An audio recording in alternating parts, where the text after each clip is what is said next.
The one-inch punch is actually a method of Chinese Kung Fu of generating power.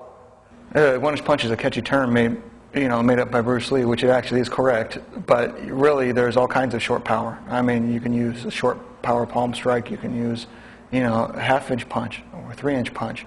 And some people call them a trick. It could be a trick, it could be a motion, but it does the damage for what it is. It's pretty powerful.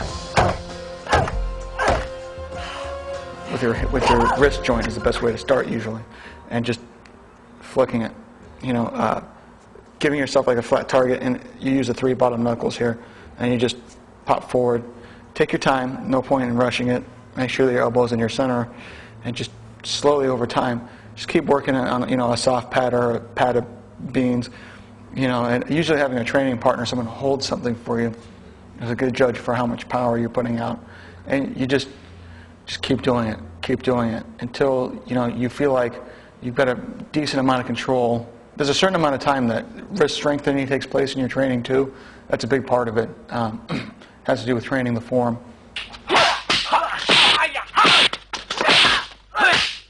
The traditional way mostly go into the internal aspects, the centering of the qi.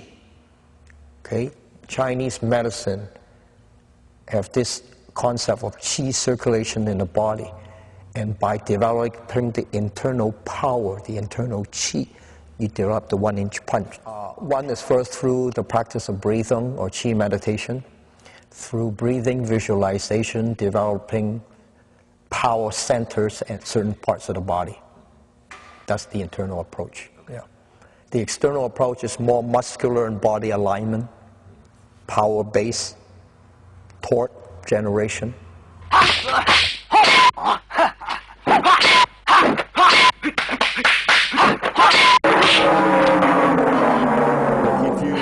lot of fight starts with finger pointing and a lot of that stuff, and from that finger pointing, which is the closest to someone's solar plex, maybe a face, you can generate that one-inch punch that will actually be your winning card. So let's say the person, we attack, and the person kind of intercepts my punch. Boom, boom.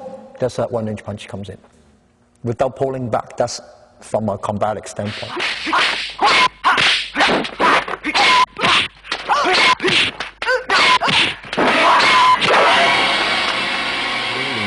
If you hit someone with a one-inch punch, maybe on the surface you break the ribs. Internally, you might shock their internal system. You can rupture someone's spleen. You can damage their liver. You can bruise someone's heart. Something wrong with one of your vertebrae, and someone strikes you really hard, the power is going to try to find an easier way out, and it'll go through that to the injury point. So, in extreme cases, guys have been known to strike someone in the front and then it injures their back. You're hitting his vulnerable point. That's also the key too.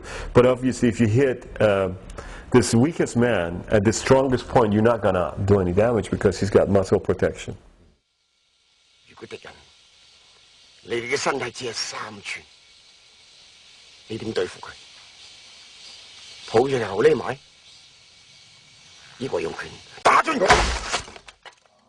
In the Chinese movies, the one-inch punch has always been showcased very well.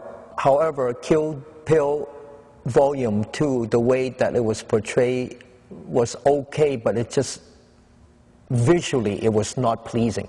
Kill Bill, the way that the one-inch punch was portrayed was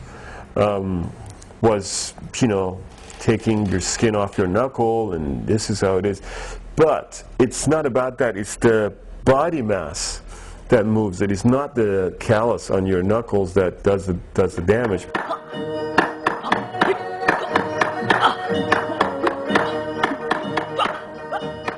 I would continue to teach the one-inch punch as part of my curriculum, if the student get that far.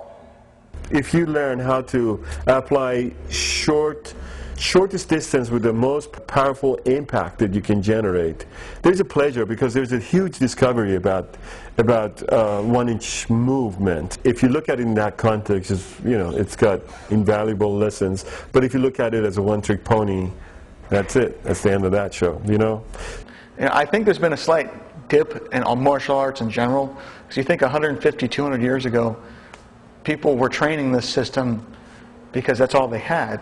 That was their livelihood. They trained a lot harder than they do today. People tend to be a little bit lazier. Maybe that's why there's not that much interest in martial arts, because the kids will just play video games all night long. Why come and train and sweat and, you know, be painful, right?